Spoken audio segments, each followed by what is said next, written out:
खैर हो जाए, ये इतना भी आसान नहीं है।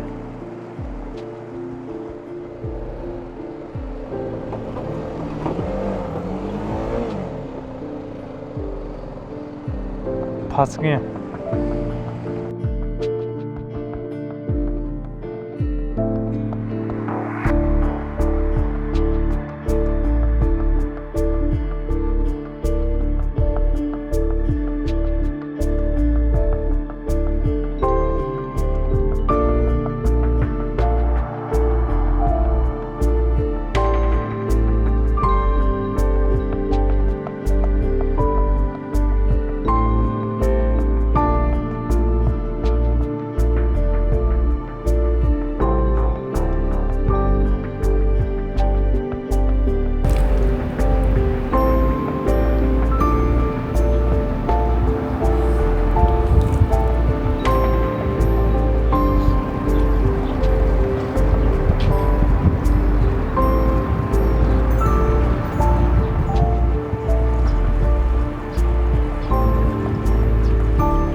अस्सलाम वालेकुम everyone and welcome back to the channel from Bartang valley. आज हमारा डे 2 है बारतांग में। कल आपने देखा कि हम ऑलमोस्ट कुदारा पहुंचने वाले थे जब रास्ते में ऊपर से काफ़ी ज़्यादा पानी आ रहा था। रोड थी नहीं वहाँ पे, सारे के सारे वहाँ पे पत्थर और इतने बड़े बड़े पत्थर थे कि वहाँ से क्रॉस करना मुमकिन नहीं था मेरे लिए, इसलिए मैं वापस आ गया। यहाँ पे एक छोटा सा गांव है, तो हमने कल ऑलमोस्ट 180 किलोमीटर ना किया है। टोटल डिस्टेंस बारतांग की एक साइड से लेके दूसरी साइड पे कराकुल लेक है जो जाके हाईवे के साथ रोड लगता है, वो ऑलमोस्ट 285 किलोमीटर है। तो हमारा इस पॉइंट से जहाँ पे हम खड़े हैं में भी कोई 120-130 किलोमीटर रहता है। लेकिन अब डिसीजन ये लेना है कि क्या मुझे आगे जाना है या पीछे जाना है, वापस जाना है, क्योंकि आगे 3 जगह पे मसले हो सकते हैं। एक जगह पे रोड के ऊपर सारा पानी आया हुआ है, रोड का पता नहीं है क्योंकि दरिया में पानी बहुत ज़्यादा है। दूसरी जगह बहुत ज़्यादा मड है और जैसे बंदा वहाँ पे जाता है और नी डीप बंदा मड में फंस जाता है। और तीसरा पॉइंट है 2 दरिया क्रॉस करना। अब पर्सनली मेरा बहुत दिल कर रहा है कि मैं आगे जाऊँ, लेकिन मैंने अपनी सेफ्टी के लिए, क्योंकि ये रीजन अकेले करने वाला, लास्ट गाँव के बाद वो 3 सेक्शन आते हैं और वहाँ पे अगर मुझे कोई बंदा ना मिला और मुझे अकेला करना पड़ गया, क्योंकि जब मैं वहाँ पे पहुँच जाऊँगा तो मोस्ट लाइकली मैं कोई ना कोई स्टूपिड मिस्टेक ज़रूर करूँगा जिसकी वजह से बड़े मसले में पड़ सकता हूँ। और मेरे लिए ये बारतांग वैली ही करना ज़रूरी नहीं है, मुझे ये टूर कंप्लीट करना है, दुनिया और देखनी है, और भी बहुत सारी जगह हैं। तो यहाँ पे किसी मसले में पड़ जाऊँ, बाइक ख़राब हो जाए या खुद फंस जाऊँ तो बड़ा इशू बन सकता है। इसलिए मैंने ये डिसीजन लिया है कि बेहतर ये है कि मैं यहाँ से इसी रास्ते से वापस जाता हूँ। ये भी रास्ता काफ़ी ख़तरनाक है, लेकिन एटलीस्ट मुझे पता है कि रास्ता खुला हुआ है और हम शाम से पहले इंशाल्लाह खोर्ग तक पहुँच जाएंगे। तकरीबन मे भी आप कह सकते हैं कि 7-8 घंटे हमें लग जाएंगे मेन रोड तक पहुँचते पहुँचते। उसके बाद कोई 100 किलोमीटर हम आगे ट्रेवल करके खोर्ग पहुँचेंगे और बस आगे कंटिन्यू करते हैं रास्ता अपना। यहाँ पे जिस फैमिली के साथ बैठा हुआ तो बस उन्हीं के साथ अभी नाश्ता वगैरह करना है और फिर निकलेंगे यहाँ से। ये है हमारा यहाँ पे नाश्ता। देखिए गरम गरम हमें दूध मिला है और उसके अंदर मलाई डली हुई है, और इधर हमारे पास चाय है और यहाँ की रोटियाँ हैं।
रहमत मीर खान, थैंक यू।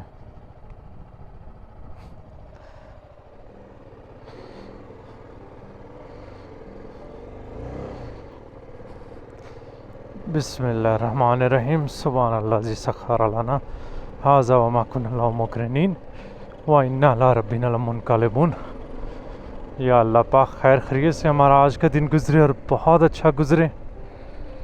बहुत अच्छी फैमिली थी। यहाँ पे तकरीबन कुछ $10 के आसपास उन्होंने मांगे थे, लेकिन मैंने उनको ज़्यादा पे किए हैं। इससे पहले कि आप पूछें कि यहाँ पे पे करना होता है, नॉर्मली ये होता है कि अगर इस तरह आप किसी फैमिली की तरफ जाते हैं तो पे करना होता है। मांगते नहीं है, वो कहते भी हैं रहने दें, लेकिन आई थिंक उनको हेल्प करता है क्योंकि इनके पास बहुत ज़्यादा इनकम के रिसोर्सेज नहीं है। और यहाँ से वापसी का decision I think one of the hardest decision जो मैंने अपने इस ट्रैवल टूर में कभी किसी जगह गया हूँ, क्योंकि इधर से हमने अगर रास्ते खुले हों, हम आराम से निकल जाएं तो 3 बजे तक हम किर्गिस्तान के बॉर्डर तक पहुंच जाएंगे। यहाँ से हमें 2 दिन लगेंगे और ऑलमोस्ट आप कह सकते हैं कि वो 800 किलोमीटर है, इधर से सिर्फ 100 किलोमीटर है। तो लेकिन जैसे कि मैंने आपको बताया कि कभी कभी आपको ये फ़ैसले लेने पड़ते हैं अपनी सेफ्टी के लिए। तो चलें, अब उम्मीद करते हैं कि इस तरफ के रास्ते खुले होंगे क्योंकि पानी बहुत ज़्यादा है। पहले भी 4-5 दिन के लिए रास्ता इधर बाजिद के पास बंद रहा था। जब हम आए थे वहाँ पे बहुत पानी था 1-2 पॉइंट्स पे, तो बड़ी मुश्किल हुई थी वहाँ से निकलने में मुझे। लेकिन अभी देखते हैं।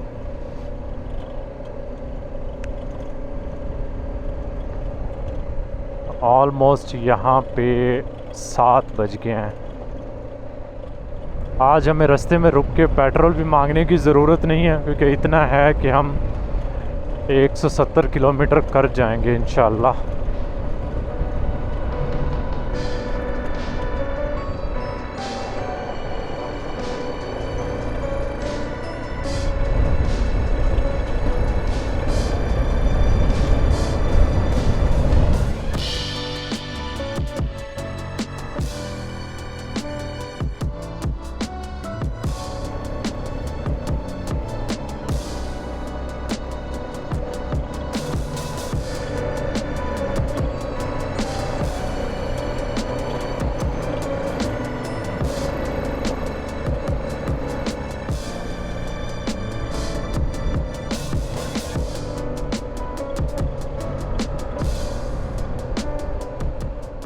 अभी सूरज हमारी बैक साइड पे है और इतना स्ट्रॉन्ग नहीं है। क्या खूबसूरत लाइट पड़ रही है सामने, पहाड़ों के डिफरेंट कलर्स, नीचे ग्रीनरी, दरिया, मज़ेदार सीन है जी।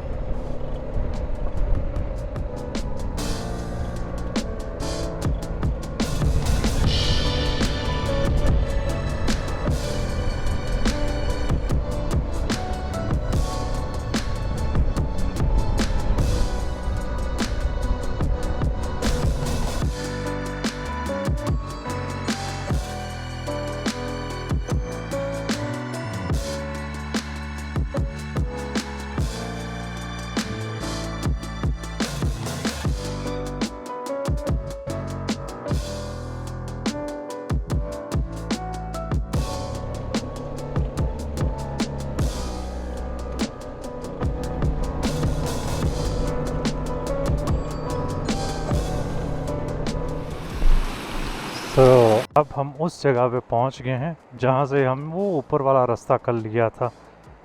तो मैंने कहा ज़रा देख लूं।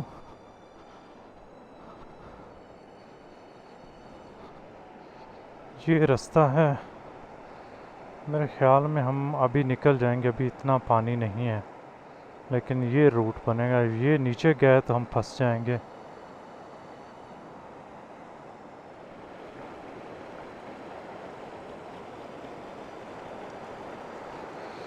वो खैर हो जाए, ये इतना भी आसान नहीं है।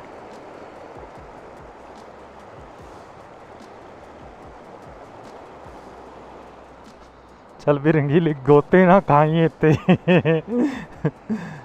अच्छा किया उसने वो आगे से पत्थर हटा दिया। अब हो जाएगा इंशाल्लाह।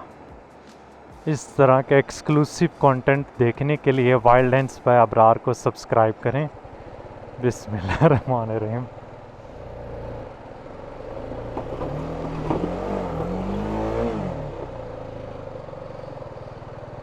फंस गए हैं।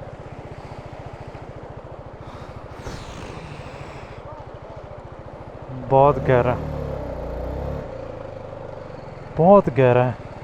ये आगे भी है, अब मेरे साथ वो भी ख्वार होंगे।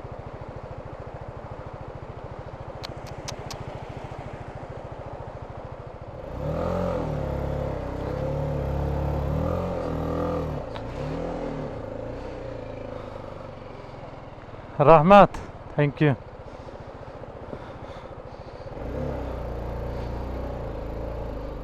ये देखें जी, ये फ़ायदा है। अगर अब मैं यहाँ पे स्टक हो जाता ना, अकेला होता तो बड़ा मसला होना था।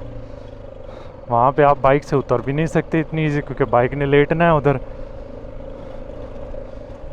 अच्छा हुआ ये सेक्शन भी हमारा हो गया। अब एक वो रेत वाला आगे है, उसके बाद 2-3 आएंगे। बाजिद के पास वाटर क्रॉसिंग थोड़ी बड़ी थी।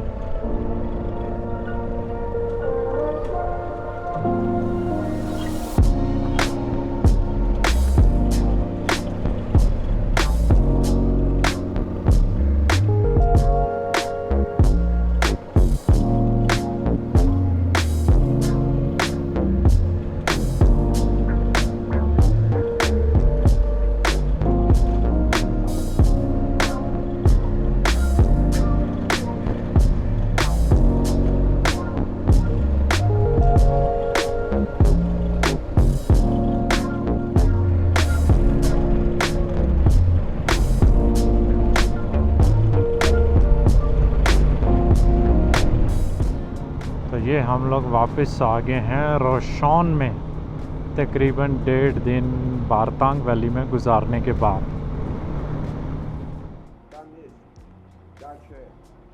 Kilometre 3 kilometre.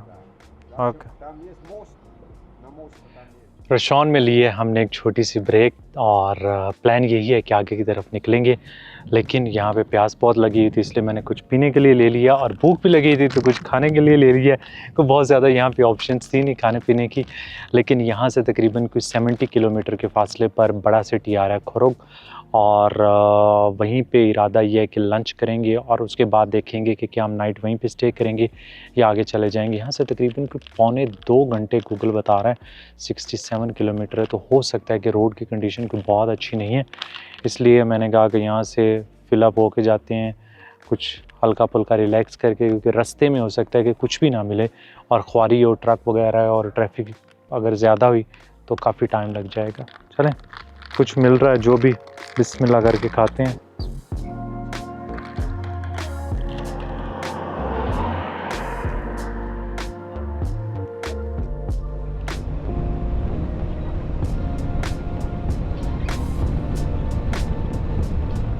तो ये वाले पहाड़ अफ़गानिस्तान के हैं, और ये रोड और इधर ताजिकिस्तान है। ऐसे लग रहा है जैसे हाथ करके बंदा पकड़ लेगा उधर चला जाएगा, इतना करीब है।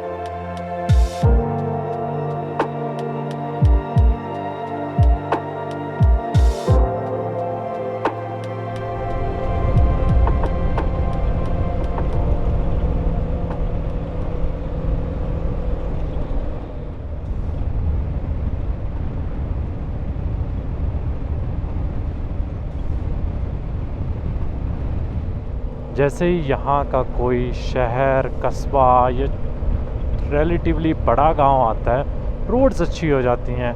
वहाँ तक पहुँचते पहुँचते आपकी जो है वाट लग जाए, लेकिन शहर या गांव या कस्बे की रोड अच्छी होंगी, ये चीज़ है यहाँ पे। तो अभी हम खुरुग में पहुँचे हैं, रोड्स वगैरह बिल्कुल मस्त हो गई हैं। तो अब देखते हैं यहाँ पे लंच की कुछ स्पॉट। तो काफ़ी बड़ा शहर लग रहा है भाई, इस एरिया के लिहाज से मैं बात कर रहा हूँ।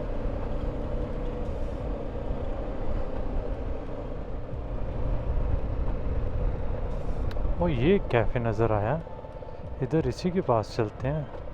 तो बर्गर शर्गर बनाए हुए हैं इन्होंने बाहर तस्वीर के ऊपर। Is it open? ओके। यहाँ पे ऑलमोस्ट 30 मिनट इंतज़ार के बाद हमारे सामने हमारा खाना आ गया और हमने शहर आने का फ़ायदा उठाया और आज अपने इसलिए मंगवाया पिज़्ज़ा। आप देख सकते हैं हमारे सामने पिज़्ज़ा, देखने में तो बहुत अच्छा लग रहा है और उम्मीद है कि खाने में भी अच्छा होगा। इसके आई थिंक हमने पे किए हैं $6-6.5 कुछ इस तरह बनते हैं।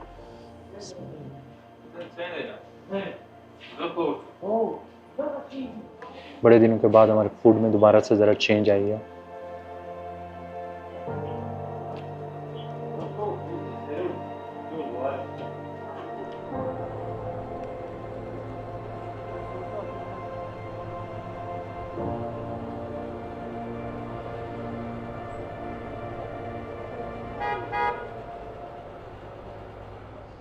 बिस्मिल्लाहिर्रहमानिर्रहीम। चलें जी, अब हम अपनी अगली राइड के लिए तैयार हैं।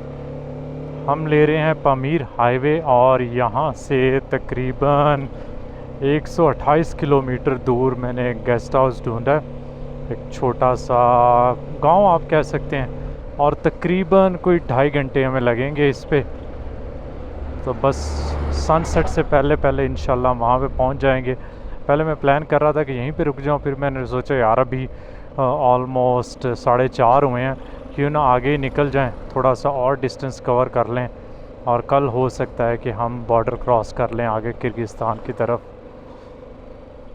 छोटा सा टाउन है ये खुरुक का, लेकिन अच्छा एरिया है क्योंकि ये इस रीजन का आप कह सकते हैं सबसे बड़ा टाउन है। तो ऑलमोस्ट सारी फैसिलिटी यहाँ पे हैं, काफ़ी ज़्यादा गेस्ट हाउसेस हैं इधर।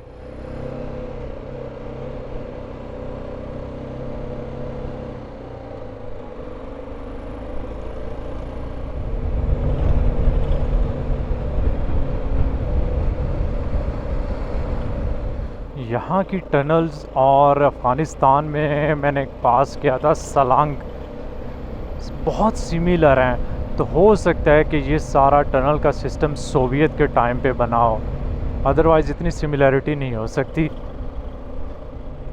वाह क्या बात है भाई, बहुत ही आला। बस अल्लाह करे कि ऐसे ही हल्की फुल्की सी ट्रैफिक रहे, फिर मज़े की हमारी राइड रहेगी। और रोड भी ठीक है, मतलब इतनी बुरी नहीं है।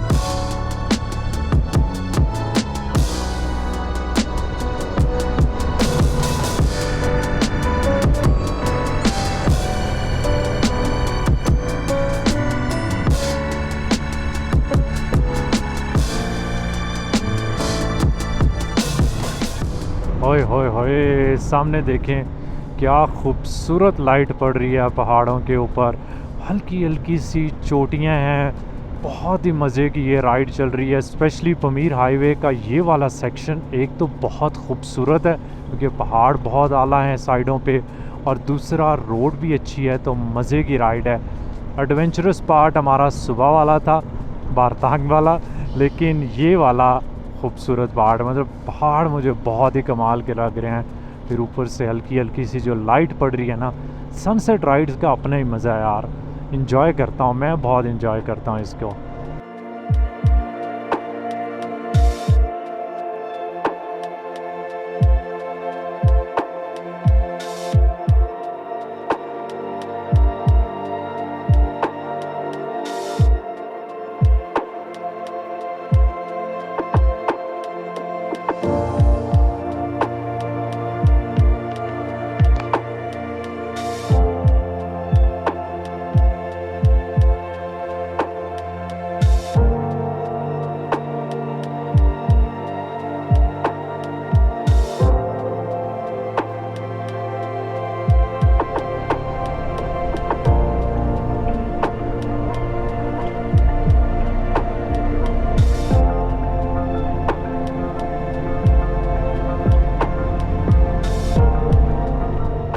सो हम लोग फाइनली पहुंच गए हैं एक छोटे से टाउन में।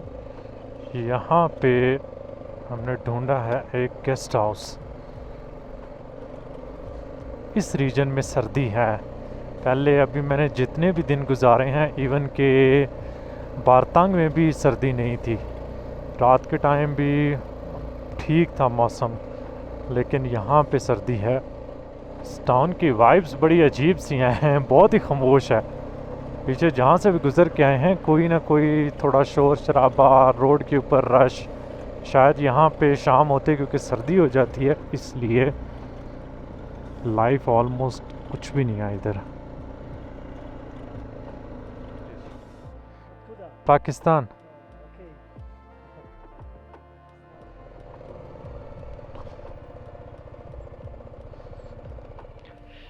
अल्हम्दुलिल्लाह जी, हमें यहाँ पे रूम मिल गया है और मुझे था कि कहीं ख्वारी ना हो जाए, सर्दी भी है, रात भी हो गई है, तो लेकिन बचत होगी हमारी। अच्छा रूम मिल गया है। रूम में आपको दिखा देता हूँ। यहाँ पे ये बेड सिस्टम है कि हर बेड के पैसे लिए जाते हैं जितने भी लोग होते हैं। अभी इस रूम के अंदर उसने बताया कि और कोई नहीं है, तो एक बेड के मैंने पे करने हैं इनको 80 सोमन, तकरीबन कोई $10 के आसपास। तो 3 बेड हैं इस रूम के अंदर और दूसरी साइड पे अलमारी वगैरह है, टेबल यहाँ पे पड़ा हुआ है। उसके अलावा इनका अपना रेस्टोरेंट भी है, तो रेस्टोरेंट से हम जाके खाएंगे क्या, पिएंगे सूप। और बता रहे थे कि हमारे पास उसके अलावा जो कुछ था वो सब ख़त्म हो गया। और मैंने कहा ठीक है, मुझे भी बहुत ज़्यादा भूख नहीं लगी हुई, तो आराम से सूप पिएंगे। उसके अलावा यहाँ पे हॉट स्प्रिंग्स हैं, तो इनका अपना पूल है, वहाँ पे जाके आराम से फ्रेश होंगे, नहाएंगे, बैठेंगे, गर्मा गर्म पानी के अंदर एंजॉय करेंगे, अपने सारे दिन की थकावट उतारेंगे और इंशाल्लाह कल जो है वो आगे निकलेंगे। उम्मीद है कि आप लोगों को मेरा व्लॉग पसंद आया होगा, और अगर पसंद आए तो लाइक, सब्सक्राइब और शेयर का बटन दबाना ना भूलिएगा। तो हमें याद रखिएगा और आप लोगों से मुलाकात होगी अगले व्लॉग में। अल्लाह हाफिज़।